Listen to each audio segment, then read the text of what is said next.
Bom dia, boa tarde, boa noite. Agora eu vou fazer um videozinho explicando sobre condicionais. No último vídeo eu expliquei um pouco sobre matemática e coisas assim. E nesse vídeo eu vou explicar sobre condicionais. O que é um condicional? É uma forma de controlar o fluxo da aplicação. Por exemplo, quando a gente está rodando o código, que eu mostrei ali nos exemplos anteriores, o código ele vai ser rodado, ele vai executar e vai executar independente do que aconteça. Então, tudo que eu estou fazendo ali é simplesmente rodar o código. Ele está rodando, não tem nenhuma condição, ele sempre vai rodar. O condicional, o que ele vai fazer? Ele vai dar para a gente a possibilidade de dizer quando que a gente quer que um código rode baseado em uma condição. Então, se eu quiser que um código só rode em determinado caso, ele só vai rodar em determinado caso.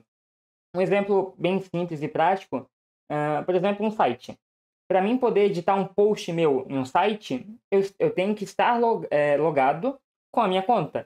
Então, a gente pode fazer um paralelo nisso, que a condição para mim poder executar alguma edição, alguma coisa assim, é eu estar logado na minha conta, é estar autenticado com a minha conta.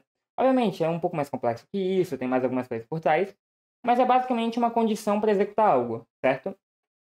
Então, até explico aqui. A gente vai executar o código baseado em determinadas condições que vão mexer um pouco no fluxo do código. E essas condições que a gente vai utilizar são expressões que vão resultar em lógica booleaniana. Vão resultar em um 0 ou 1, que vai ser true ou false. Então, vai ser verdadeiro ou falso. Se a afirmação for verdadeira, a condição é verdadeira. Se a afirmação for falsa, a condição vai dar como falso. E a gente vai trabalhar em cima disso, certo? Então, aqui eu incluí o stdio para ter acesso ao printf e tal. E o stdebug, que eu nem utilizei aqui no código, mas eu vou explicar ele no final o que tem ali a mais, que é bem simplesinho. Mas certo, prosseguindo aqui para como a gente trabalha com condicionais. A gente tem aqui um int x, temos aqui o x, a gente até dá um printf aqui do valor dele, né? X vai ser igual a 5. Aqui na linha 12, a gente vai começar a trabalhar já com a condição, que é uma condição bem simples, que vai resultar num 0 ou 1, e ela não vai alterar nada da nossa condição inicial, não vai alterar nosso valor inicial de x. A gente só vai fazer uma verificação de... por exemplo, aqui, ó. É mais fácil mostrar do que explicar. A gente está escrevendo aqui no printf, a gente está escrevendo, ó, x é maior que 2, no caso só a frase, e a gente está botando um porcentagem d, que vai ser para a gente botar um número inteiro. Só que em vez de a gente estar passando o valor de x, a gente está passando aqui x maior do que 2. Por quê? Isso aqui é uma condição, que é o símbolo de maior. Então a gente está dizendo o quê? X é maior do que 2. É uma afirmação, que vai ser, nesse caso não é bem a condição, é a afirmação. E é uma expressão lógica. Então, x é maior do que 2. Nosso valor de x é 5. Como o valor de x é 5, 5 é maior do que 2? Sim, verdadeiro. Quando a expressão for verdadeira, o resultado aqui vai ser 1. Então, se eu rodar aqui, a gente vai ter aqui, ó, x é maior do que 2? 1. 1 significa verdadeiro e 0 significa falso. Tanto que se a gente ver aqui a linha de baixo, printf, x é menor do que 5. X é menor do que 5? Não, x é 5. 5 é menor do que 5? Não, x é igual a 5, então é falso. Se a gente ver aqui, x é menor que 5, 0. Então, maior e menor, símbolo padrão matemática e tal. Aí aqui na linha 14, a gente já vai ter uma comparação um pouco diferente, que é x é menor ou igual a 5. A gente vai escrever aqui se foi verdadeiro ou falso. E aqui a gente vai estar passando x menor ou igual a 5. Então, ele é menor? Não. Mas ele é igual. Então, ele é menor ou igual a 5. Nesse caso, a expressão é verdadeira, porque 5 é igual a 5. Então, 5, 1. Fechou? A gente também pode fazer a comparação direta, sem ser menor ou igual. Seria igual a igual, mas já vou mostrar ali.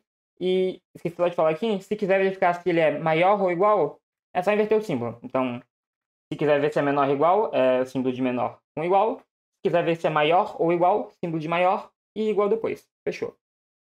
Aí a gente já vai ter o igual igual, que é para verificar a igualdade. A gente vai ver aqui, x é igual a 5. Então a gente está escrevendo x igual 5. Por que a gente está utilizando igual igual? Porque se a gente utilizar o igual, isso aqui é uma atribuição. A gente está dizendo que o x agora é 5, então não é nenhuma comparação. É só uma afirmação direta e atribuição de valor. Então tem que ser igual igual. O igual vai verificar a igualdade. Então, 5 é igual a 5? É. Então, x é igual a 5, 1. Verdadeiro. Aqui embaixo, a gente vai ter o símbolo de diferente, que é o exclamação igual. X é diferente de 3? Sim. X é 5. 5 é diferente de 3, então é verdadeiro. Vai dizer aqui, ó. X é diferente de 3, 1, verdadeiro. Se eu botar 5 aqui, já é falso, porque 5 não é diferente de 5. Então já seria uma expressão falsa, certo? Essa parte aqui inicial é bem simplesinha, então não tem nada muito complicado aqui. E aqui a gente começa a parte de lógica booleaniana, que é como a gente vai fazer para trabalhar a parte de comparação, parte de negação, adição e coisas assim com lógica booleaniana. Como que a gente faz? Bem simples. Vou botar aqui só o e, ou e negação, que é o mais comum que a gente vai utilizar. Que é o seguinte, a negação é basicamente um símbolo de exclamação antes de uma expressão. Então, o que a negação vai fazer? Vai botar o oposto. Por exemplo, 1 é verdadeiro, certo? 1 é tratado como verdadeiro. O oposto de verdadeiro é falso. E falso é zero. Então, a negação de 1 é o oposto de 1, que é zero. Então, aqui, ó, negação de 1, zero, certo?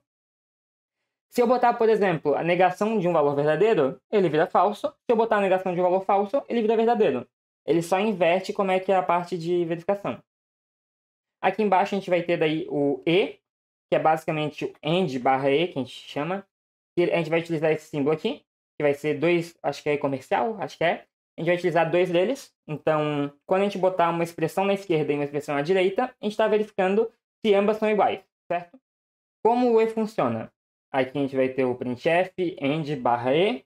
No caso, ele vai usar o e comercial aqui, dois e's seguidos. Então, se botar só um dá erro. Não dá erro na realidade, mas é para outra coisa, que eu não vou explicar agora. Que é um pouco mais de parte binária e tal. Mas, a gente bota, por exemplo, dois deles.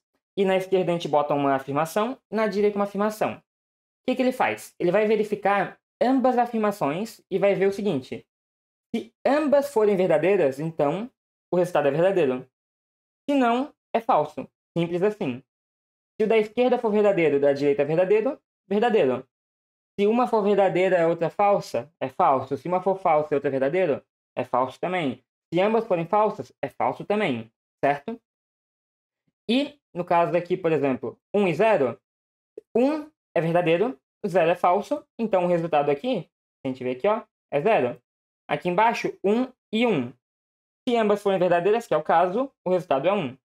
Certo? É bem simples, lógica booleaniana básica, assim. Tipo, tem matemática, provavelmente já viram.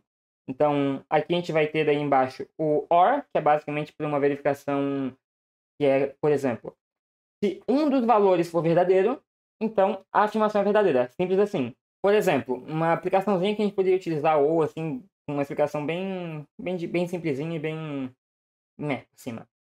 Por exemplo, vamos supor que eu tenho um post em um site. E quem que pode excluir o post? Eu posso adicionar uma lógica de ou para, por exemplo, se eu for o admin, ou se eu for o usuário que escreveu o post, eu posso excluir. É um ou. Se eu for o admin, mesmo que eu não seja quem criou o post, eu posso excluir. E se eu for o usuário que criou o post, mas eu não sou admin, eu também posso excluir.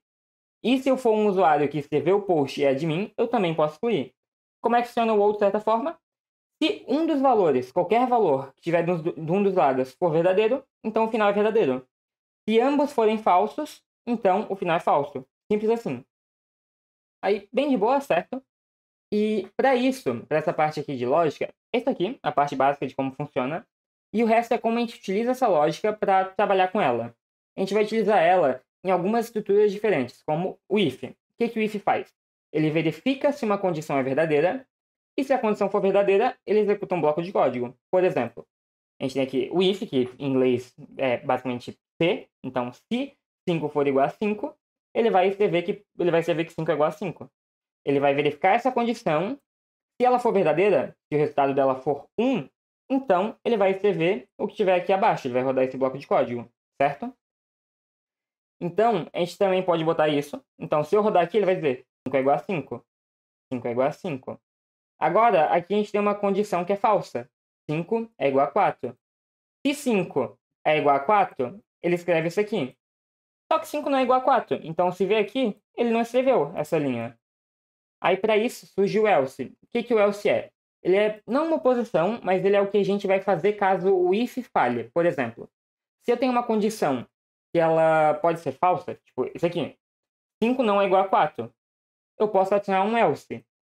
Se o if anterior for verdadeiro, ele não roda. Se não, ele vai rodar. É literalmente isso. Então, se a primeira condição for verdadeira, fechou, ela vai rodar o bloco de código da condição verdadeira. Se a primeira condição do if for falsa, ele vai rodar o else. É basicamente isso. Então, se a primeira for se o if for verdadeiro, ele roda o if. Se o if for falso, ele roda o que tiver no else. Simples assim. É basicamente um lado oposto da moeda. Aí aqui, eu acho que eu botei isso aqui. Tá, isso aqui tá errado. Isso aqui não era pra estar aqui, peraí. Aqui. Opa. Aqui tava erradinho, mas tá. Aqui, por exemplo, a gente vai ter uma coisa que é bem simples também, que é o else if. Que é literalmente o seguinte. Se 5 for igual a 4, ele vai escrever que 5 é igual a 4. Aí a gente vai botar o else. Se a primeira afirmação for falsa, ele vem para cá. Só que depois do else, a gente bota mais um if. Então, se o if anterior for falso, ele vai verificar. Se 5 for igual a 3, ele vai escrever 5 é diferente de 4, mas é igual a 3. Se não, então no último caso, em que ambos ifs falharam, ele escreve que 5 é diferente de 4 e 3. Então, basicamente, o else é a oposição do if. E a gente pode botar um if também depois. A gente pode fazer uma cadeia de else ifs, entendeu? É um pouco confuso, mas, tipo, depois que começa a trabalhar na prática, fica um pouco mais simples de entender. Mas é basicamente uma forma de trabalhar com condições que podem ter um resultado falso e tu vai querer fazer alguma coisa caso seja falso. Agora aqui embaixo eu tenho um outro tipo de abordagem para a parte de condicionais, que é um pouquinho mais complicado, mas tipo, tem alguns usos, que é o operador ternário. Como é que funciona o operador ternário? É simples e complicado ao mesmo tempo. Eu vou passar aqui, por exemplo, x, eu tenho uma condição. Ele é basicamente isso aqui, ó. Condição, dentro de parênteses, interrogação. Aí a gente vai botar o quê? O resultado se for verdadeiro, 2 pontos, o resultado se for falso, certo? Por exemplo, aqui na linha 66. X é igual a 5, eu estou escrevendo um caractere, certo? Então vai ser uma letra. E para passar o caractere, eu estou botando x igual a 5. Aí eu estou botando interrogação. Aí eu estou botando primeiro um V, 2 pontos, F. O que eu estou fazendo aqui? Eu estou verificando se o x é igual a 5. O x é igual a 5, então isso aqui é verdadeiro. Se ele for verdadeiro, ele roda o primeiro. Ele vai retornar, ele vai dar como se fosse o resultado, a primeira expressão depois da interrogação. Se ele for falso, ele bota a segunda. Então, nesse caso, x é igual a 5. Isso aqui é verdadeiro. Portanto, ele bota o primeiro caso, que é esse aqui. Então, quando eu ver aqui, ó, x é igual a 5, V. Se eu botar aqui x é igual a 4, ele não vai mudar ali o 5, mas ele vai ficar bonitinho. Deixa eu rodar isso aqui. Aqui embaixo, ó, x é igual a 5, no caso aqui seja um 4, F. Então, se a afirmação for falsa, ele vai pegar o segundo. Se a afirmação for verdadeira, pega o primeiro. Certo? Agora aqui tem um exemplo de como funcionaria se a gente pode botar aqui, ó, int resultado igual uma comparação. Lembra que a comparação ela retorna 1 ou 0? A gente pode trabalhar assim. Então, quando eu faço isso aqui, o resultado vai ser 0 ou 1. Nesse caso, 0 porque é falso. Um outro exemplo de uma utilidade para a gente trabalhar com comparações e condicionais é a gente trabalhar com alguns conceitos simples. Por exemplo, se eu quiser verificar que um valor é par ou ímpar, por exemplo, uma letra maiúscula ou minúscula. A gente tem uma letra, certo? Letra A. Toda letra está na tabela SCI, certo? Na tabela SCI, a gente vai ter basicamente a parte de letras minúsculas e a parte de letra maiúscula, certo? Nesse caso, é uma letra maiúscula. Então, o valor dela é 65. E eu posso verificar o seguinte. Se a letra for maior ou igual a 97 e ela for menor ou igual a 122, quer dizer que ela é uma letra minúscula. Por quê? Eu estou verificando a primeira condição. A letra tem que ser maior ou igual a 97. Porque 97 é onde fica o A minúsculo na tabela STI. Certo? Então, se ele for maior ou igual, eu sei que ele está depois do A minúsculo. Então, certeza, certo? Aí eu estou adicionando um E. Então, é obrigatório que ambos lados sejam verdadeiros, né? Então, por exemplo, se eu botasse aqui a letra D, é verdadeiro. Porque o D, se for ver aqui, ele é basicamente 100. O valor dele na tabela SI é 100. 100 é maior ou igual a 97? É. E a letra tem que ser menor ou igual a 122. Por que 122? Porque é o Z minúsculo. Então, se a letra for maior que 97, maior ou igual a 97, e menor ou igual a 122, quer dizer que ela está entre A minúsculo e Z minúsculo. Então, é uma letra minúscula, certo? Nesse caso, D, ele é 100. Então, isso aqui é verdadeiro, isso aqui é verdadeiro. Então, o D é uma letra minúscula, certo?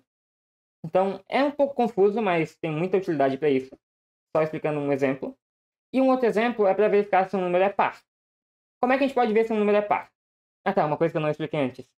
Aqui eu estou botando dentro de parênteses, em algumas situações não é obrigatório e tal, mas basicamente quando eu boto entre parênteses, mesma coisa que na matemática. Ele vai executar a primeira expressão dentro do parênteses, depois vai para a próxima, certo?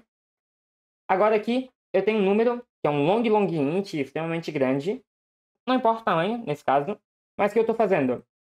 Eu estou verificando se o número é par. Como é que eu verifico se o número é par? Eu vou pegar o número, eu vou pegar o resto da divisão dele por 2, que é o que eu expliquei no vídeo anterior, que o resto da divisão é o que sobra antes de ele virar um número decimal. Então, se o número for par, a sobra dele, quando ele for virar decimal, é sempre zero, nunca sobra, se eu dividir por 2. Então, 2 dividido por 2 é 1, não sobra nada, ele não tem nem vírgula. Se eu botar, por exemplo, 198 dividido por 2, também não vai sobrar nada. Então, basicamente é isso.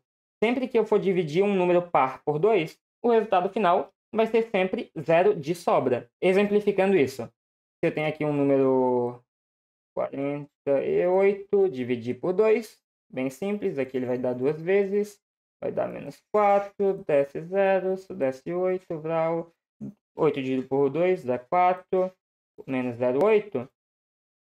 O resto da nossa divisão é zero, certo? Agora, se eu fizer um número como 49 dividido por 2, vai ser basicamente a mesma coisa. 20 menos 4, sobra 0, desce 9, vai dar 4 aqui.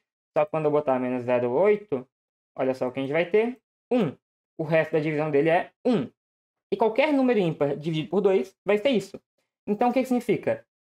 Se o resto da divisão por 2 for igual a 0, quer dizer que ele é par.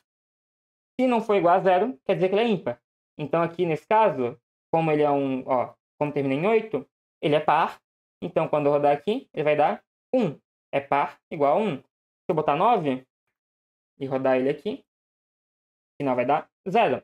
Então, é um exemplo de Então, é um exemplo de uma aplicação de condicionais nesse sentido. Então, condicionais é uma parte muito boa de se estudar bastante, porque vai ser utilizado em qualquer linguagem e para muita coisa. Obviamente, depende um pouco do que tu vai utilizar, como tu vai utilizar, mas tudo que for trabalhar, tudo que for usar em programação, vai ter condicional envolvido de alguma forma. Então, recomendo muito estudar bastante isso e tentar praticar um pouco em casa, fazer um monte de verificações, coisas assim, só para pegar assim uma noção melhor de como funciona, dar uma testada. Então, eu recomendo bastante que faça isso. E basicamente por esse vídeo é isso. Qualquer dúvida é só comentar, entrar em contato. Qualquer coisa a gente fala, entra na chamada do Discord e tenta explicar um pouco mais. Mas é isso e valeu!